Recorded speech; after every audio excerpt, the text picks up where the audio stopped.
What is up, fellow Titans? Welcome to my Titan Season 4 official teaser breakdown. But not only that, guys, we've got around 3 brand new scenes, clips to break down as well. This video is full of a bunch of breakdown details that whether you're new to Titans, whether you're an old fan kind of coming back in, or even if you've been here for the whole ride, there is just so much to cover here. So much so that I'm going to be doing a separate breakdown video on all of the little tidbit details that we got out of actors, interviews with the showrunner. This is all coming out of New York Comic Con, so this video is specifically about the footage, everything we've got to talk about there, all the little Easter egg details that we need to break down and the reference to the plot. But do stay tuned and subscribe to the channel for some bonus video content, because there was a lot of information coming out of New York Comic Con where the actors talked about certain character plots, the relationship between Dick and Corey, Church of Blood, interviews with various outlets like Entertainment Weekly for Joseph Morgan talking about Brother Blood. There's a lot to digest, and if you're wondering about my Doom Patrol coverage, that is coming. Unfortunately, I'm a one-man band here, so I'm working as fast as I can. But yeah, the next 48 hours on this channel is going to be full of Titans and Doom Patrol stuff. First up, before we get into any of the clips, it's been revealed that Titan Season 4 Part 1, yes, Part 1 this year, will be premiering November 3rd with 2 episodes, so I'm going to have a double breakdown on the channel that day, and then we will be getting the episodes weekly up until December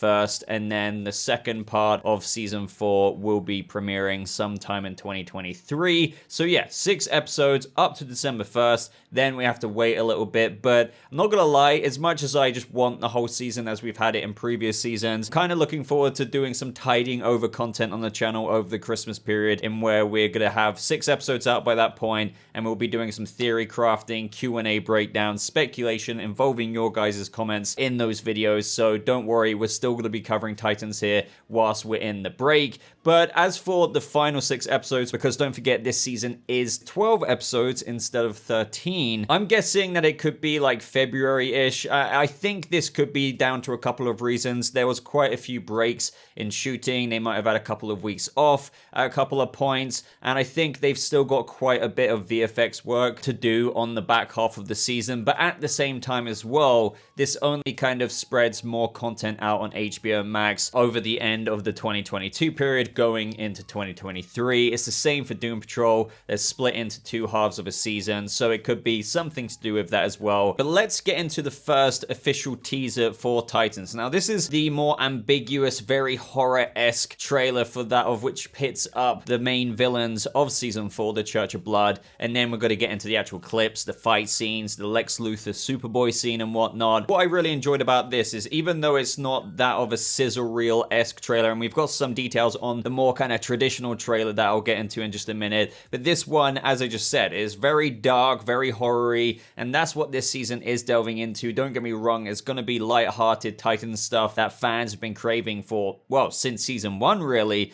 but the villains themselves, they are definitely something to be reckoned with. This trailer definitely set the mood for what's to come. So we see some ancient glyphs in the floor as Mother Mayhem's staff seems to draw power from it, as the energy from this lava-esque substance seems to be going up rather than going down. You could argue that it's a reverse clip, but I just wanted to point that out. It seems as though the staff is taking whatever that is, and as we know, that staff is very powerful, of what we're about to get into in a few minutes time. And that's when we hear the chanting in the background, and the 3 words are Azarath, Metreon, and Zinthos, or Zinthos. Now, I'm fairly sure that even though obviously the hand coming out the blood pit that we'll talk talk about in a minute, is Brother Blood's Joseph Morgan Sebastian himself rising out. I think we can hear Joseph Morgan's voice in the background. I could be wrong about that, but initially, before we get the larger collective voices chanting those 3 words, I believe we can hear Sebastian say it initially. But back to those 3 words specifically, Azarath, Metreon, and Zinthos. You may recognize that Raven has said these words before in such as the Teen Titans series to somewhat act as a little bit of a stepping stone into harnessing those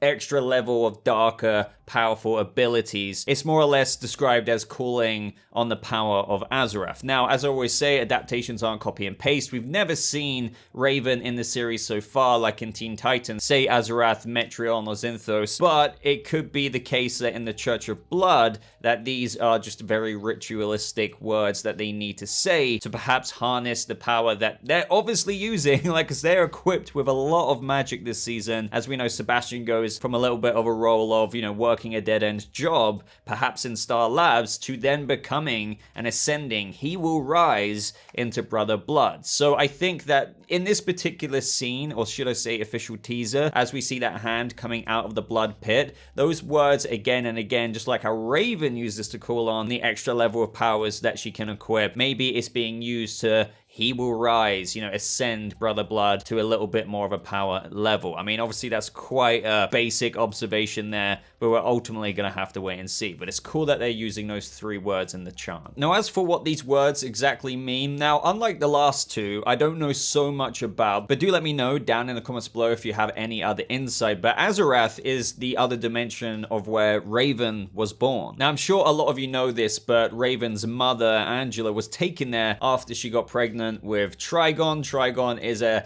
big-ass demon we've actually seen in the series before, who got banished back to his other dimension, his nether dimension, I guess you could say, by Raven at the very beginning of Season 2. But at that time, when Angela was pregnant with Trigon's kid, he was actually more than happy for her to stay on Azarath because it would be a safe place for Raven to be born. That is up until he could collect her one day to stand by his side. Now, you have to think that considering the very word Azarath is being used in this ritualistic sense of this official teaser, that they are going to focus quite a bit on Raven. As we know, Joseph Morgan has teased that Sebastian has quite an important link or bond with one of the Titans. You have to assume that's Raven, maybe a part of his grand plan, or should I say the Church of Bloods, or Mother Mayhem, if she recruits Sebastian as a part of this prophecy that he actualizes and finds himself a part of, and that is being and becoming Brother Blood. He needs her. But yeah, there's not really too much else to say about this official teaser. As I said, it's quite an ambiguous one, other than just the blood pit that we've already discussed, the kind of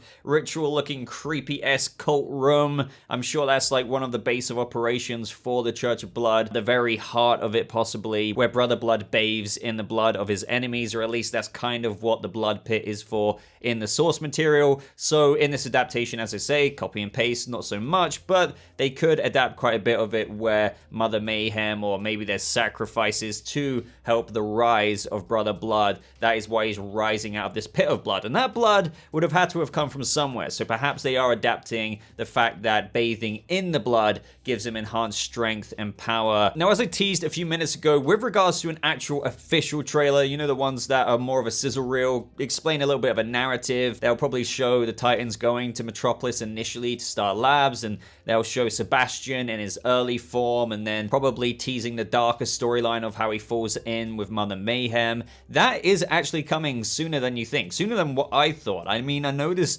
season's out November 3rd, but Anthony over on Twitter, who handles the HBO Max marketing for a bunch of HBO Max shows, including Titans, has said that the trailer is coming in a number of days, and more Brother Blood. So considering we actually didn't really see Brother Blood in any of this stuff, unless you count the hand coming out the blood pit, and we've obviously had the suit reveals, we will be seeing him, as I just kind of speculated about a second ago, in the actual official trailer 1, and I'm sure we might get a final trailer before November 3rd. But yeah, it's coming in a number of days, so it could be towards the end of this week, possibly early next week, but just know that you should subscribe to the channel so you don't miss out on that breakdown, because we'll be getting getting into every last scene there. And by the way, I know this is a bit random to drop this now, but like the video if you haven't already. It really helps boost this video out there, helps the channel grow, and gets more Titans community involved. So thank you so much if you have done so already. But let's now move on to the next clip. Now, initially I didn't know which clips to break down first, but since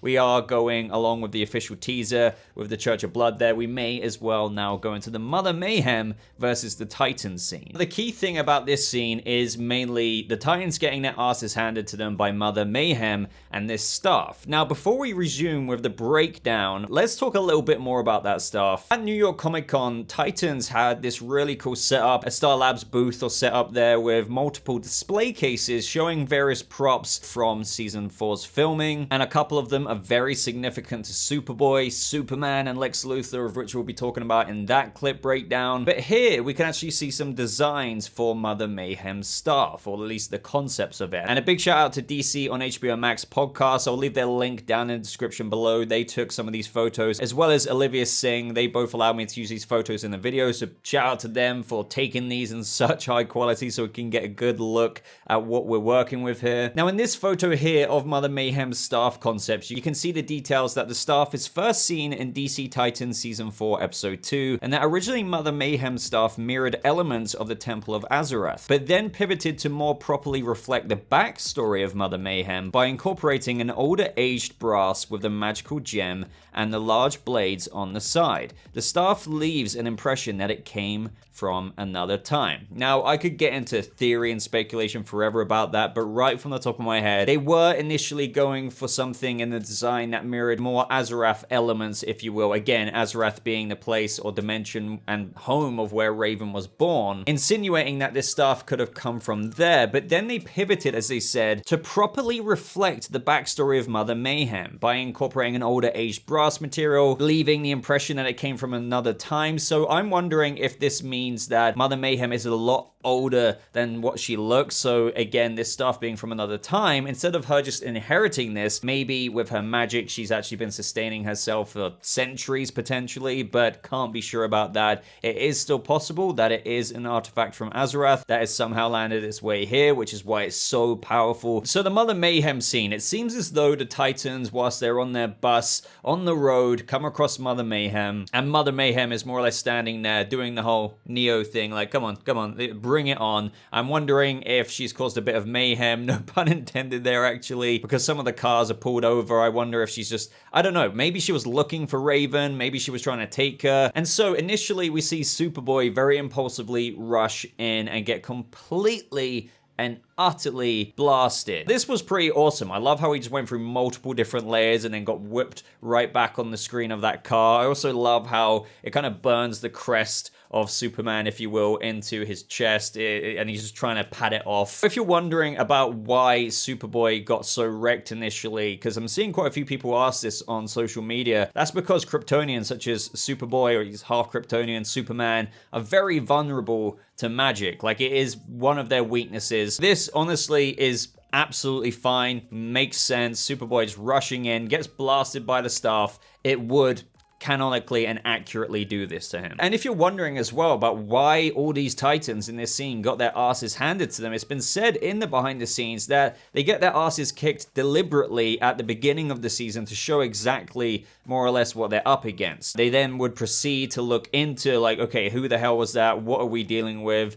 Dick then goes and finds Jinx because she's a magic user. She knows a little bit more about this supernatural occult world, so to speak. Now, there's another thing I wanted to address with this clip, that even though I know a lot of people are loving it, there is some criticisms being made as to why are they just going in one person at a time. It's kind of that, you know, TV logic of where it's like, well, of course they don't go with the option of where we can have Raven maybe run up, try and use her powers, but then we have Dick Grayson run in using his Escrima sticks, and then Superboy could just speed in and try and grab the staff, because at this point Mother Mayhem, albeit that staff is magically insanely powerful, she would literally have to focus on several things at once. Starfire using some of her blast at the same time. And I'm not saying those criticisms aren't valid. In fact, they're spot on. If they went with that route, additionally Gar, that's multiple things, right? You're trying to deal with. One at a time? Well, yeah, it's just like one pinball after another going down after the bowling ball is completely slammed into it, as we see in this scene. But the thing is, from what I see in this scene and the way they're trying to write this at the beginning, is that it is actually very deliberate, even if it is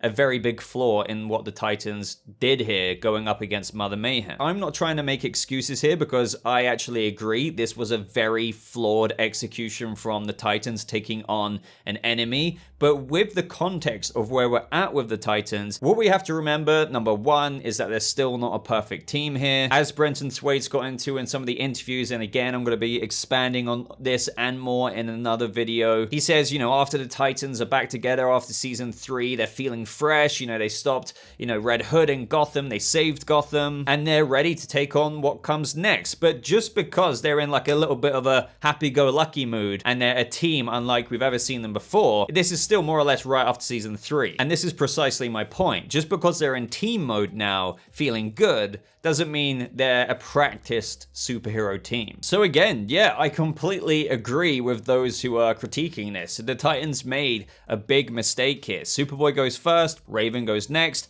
everyone else is kind of just standing there at that point. Perhaps they were overconfident, thinking, oh yeah, Superboy can probably handle this woman just standing in a road with the staff. You know, what's she really going to do to a guy who can almost be there as quick as the Flash? Then they probably think, oh, Rachel's powers have got this, you know, let's just see how that unfolds. But again, the whole point of this scene is to set the foundation of how it's exactly what people are criticizing. They're imperfect, ill-prepared, perhaps, as I said, even overconfident, and from here on up, they're going to be climbing the rungs of the ladder to try and to be able to stop such a powerful threat this season, and hopefully work on their execution at attacking an enemy as a team at the same time. But going back to Grayson charging at Mother Mayhem here, I like how she kind of toyed with him, because she could have just blasted him, obviously, but clearly this scene shows that she's enjoying this, so she does engage him, but then there's that moment where she completely freezes him. And I feel like they do a really good job at showing how much Mother Mayhem wants to indulge in this hand-to-hand here, even if she is cheating a little bit by freezing him. Franka Potente playing Mother Mayhem has such a ruthless, maniacal look on her face that, to me, even from this brief scene, shows how much of a decent casting this was for this diabolical character, you could say. And honestly, like, given just the ruthlessness of and creepiness of Franka Potente's Mother Mayhem in this scene, it makes me think, if she's this insidious here, what does that mean Joseph Morgan's brother Blood could be like when his brother Blood ego really takes over from the Sebastian that he once was? I think things could get very, very dark there. As you could probably tell as well, this scene with the Titans versus Mother Mayhem, we get to see Beastboy in his new suit. And we've also finally now got the, you know, concept art behind it released. And first of all, let me say, I love the suit. Very comic book accurate, decent, innovative translation into live action. The Suits team literally never really let me down. Like, sure, we may have preferences here and there, but I can't ever refute the quality and effort that LJ Supersuits put into their Titans show Supersuits. And here, just like how the Robin cape has a lot of mini R's detailed into the inside of the cape, here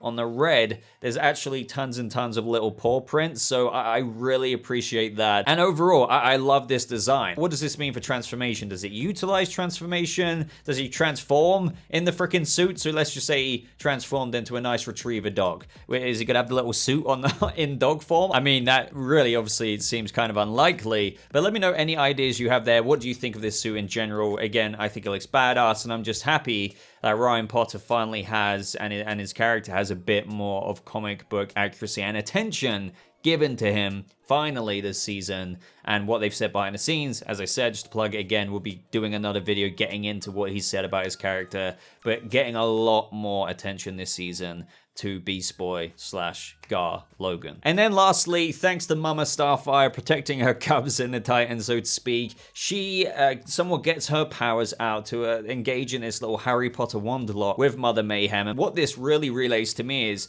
you know, these powers are kind of new to her. We had Blackfire reclaim her birthright. As it got revealed, those were actually her powers. But even though Starfire's sun powers, I guess you could say, got taken, she manifested, or what has always been there, these other kind of powers. And here, at the beginning of season 4, she's already got a little bit more of a hold on them. So I'm just really looking forward to seeing what these powers entail, what she can pull off, because now she's got some freaking mystical blue energy coming out here. We did get a tease of that before where she's levitated. But yeah, I would love to know what you think of this scene in general. All right, second to last is the Superboy Lex Luthor scene. Now this is something, or should I say a storyline, I've been waiting for ever since season 2 episode 6, when we saw Connor Kent go to Lex Luthor's childhood home, when he saw the little young photos of Lex. Every time we got a freaking phone call from Lex to Mercy Graves, but we never really heard the voice on the other side. I was looking forward to the development of that. And as Greg Walker said, and I'm very familiar with this, covering many shows over many years,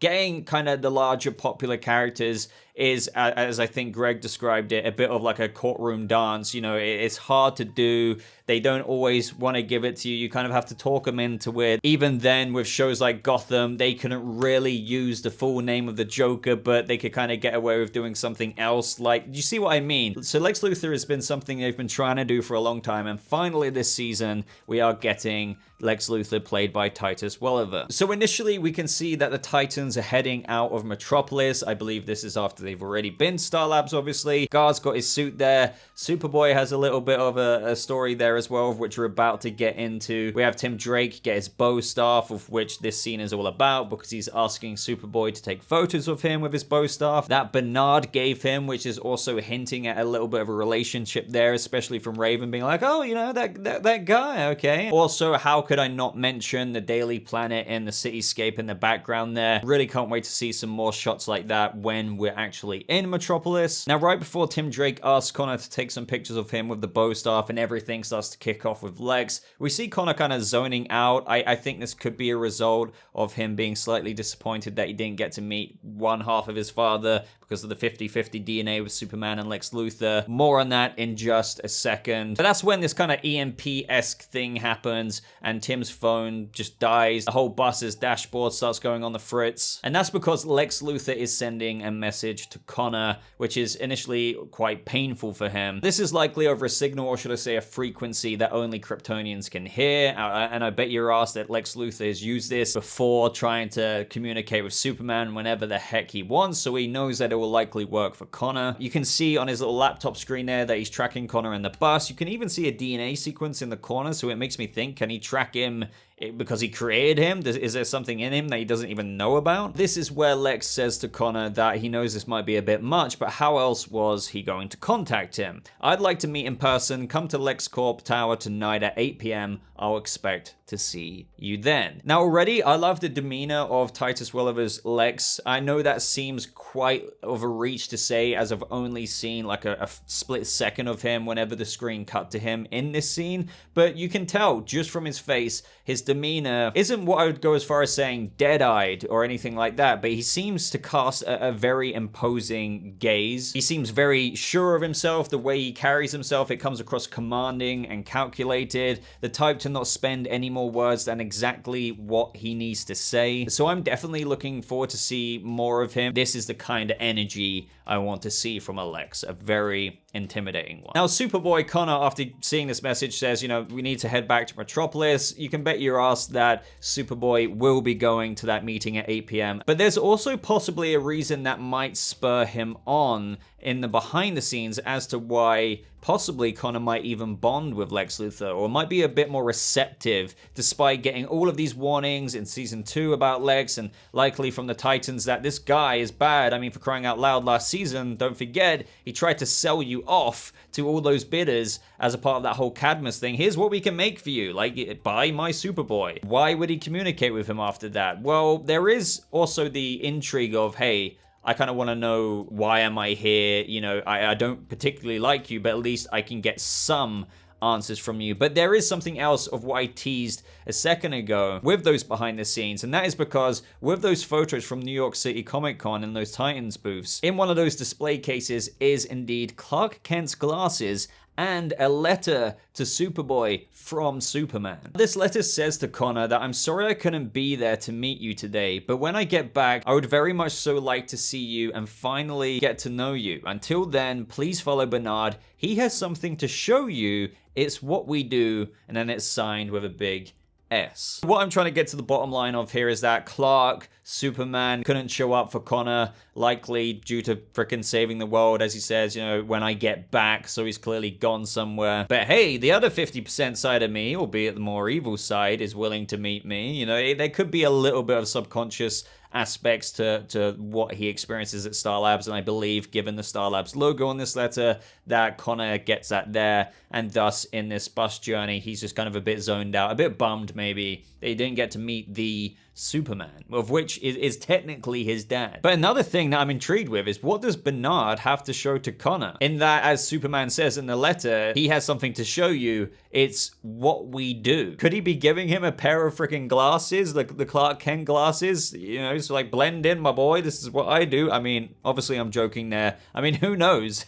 But it would be intriguing to know what Superman has to show him. It's what we do. Could he be giving him any kind of get up? I don't think it's going to be a suit or anything like that, but possibly something that Superman feels like Connor could use, because it's what we do. One final thing I want to throw in the mix here is that Joshua Orpin's hair was cut very, very, very, very, very, very, very short when he was at New York City Comic Con. I don't know why, other than what I've already said, why he would ultimately go over to Lex's side. Even if he has a conversation with Lex, even with the context I've given, would you still really want to kind of embrace that, you know, everything after what I've said already? But could he be cutting his hair completely short, even going bald, to emulate that of his father? What we do have to remember is that even though Connor did mature a bit more mentally between season 2 and 3, with what we got last season, he was a bit more mature, he was with Blackfire and whatnot, he is still, I would say, susceptible to influence.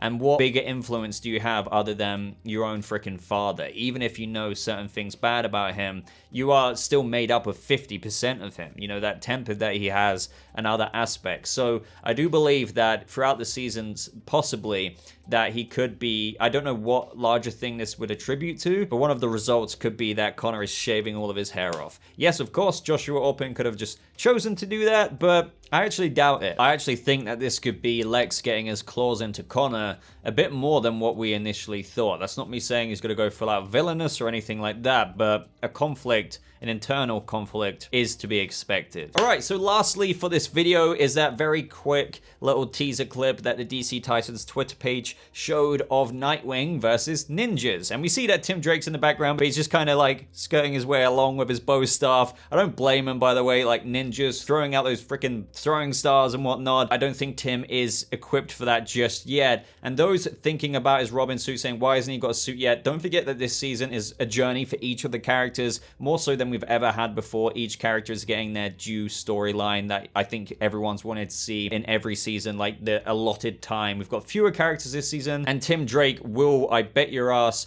get a suit towards the back end. So possibly not in part 1 of season 4, but likely around, I don't know, what, episode 8, 9. I'll predict around episode 7 to 10. Quite a broad prediction there. But don't worry, we'll get something a bit more. He's being trained. He's got some YouTube knowledge, I know, with his training, but he needs a little bit more than that. Now, what I was actually quite impressed with is the fight choreography here. Now, I say that because, you know, I'm not a bloody choreography expert, but looking at things, and don't get me wrong, a lot of people watch things like this and aren't so critical, or they just see fast swinging action and it's cool. And don't get me wrong, a lot of the time it does come off really cool, but a shining example of this is the throne room fight in Snoke's throne room in The Last Jedi, where you had Kylo Ren and Rey fighting all of those throne room guards off. And a lot of the time, you will notice this was memed upon quite a lot online. Some of those guards were just going flip, flip, flip, flip, flip, and nothing was going on. Like, absolutely nothing. They weren't being kicked. They were just going back and forth when they could have killed Rey, could have killed Kylo.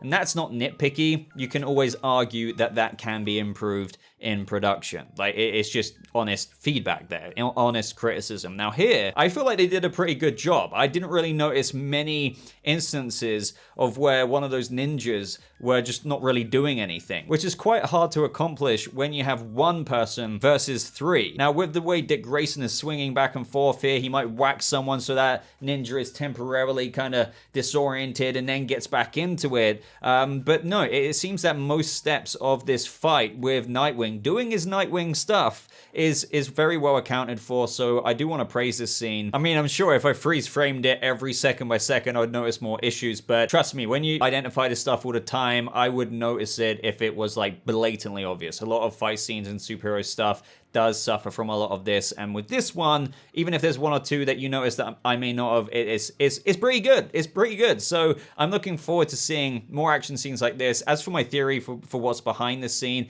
probably when they're in Metropolis, towards the beginning of the first episode where we have just usual crime fighting in Metropolis, something like that. Dick bringing along Tim Drake for a bit of Robin training, a bit of hands-on experience, even though he's obviously not going to face off against ninjas there and then by himself. So this is why Dick Grayson likely just takes the helm in this moment. But yeah, there's not really too much more to say. It was just a little teaser of some Nightwing action, and I think that just about wraps up today's video on all of this clip coverage for Titan Season 4. Now stay tuned. As I said, there is a lot more to discuss with all of the extra details, but you know me, this would have been a 3-hour video if I would have included that in this one. So I hope this tides you over until my next update video. And ultimately, guys, I just need to hear everything you thought about everything we discussed. There is so much to discuss. The marketing is in full swing right now. November 3rd is when it comes out. 2 episodes up till December 1st, so be ready for that. My last theory on that, by the way, is that I think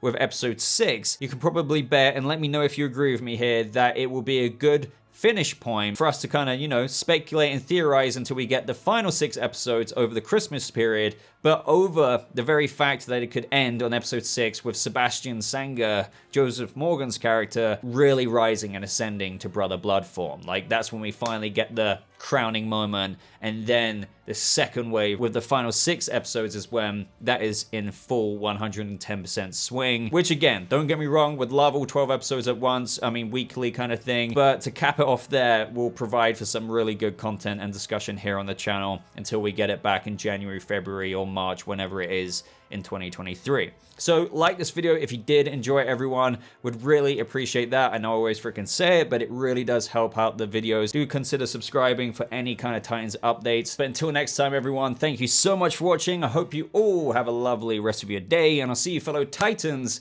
in the next video. Goodbye.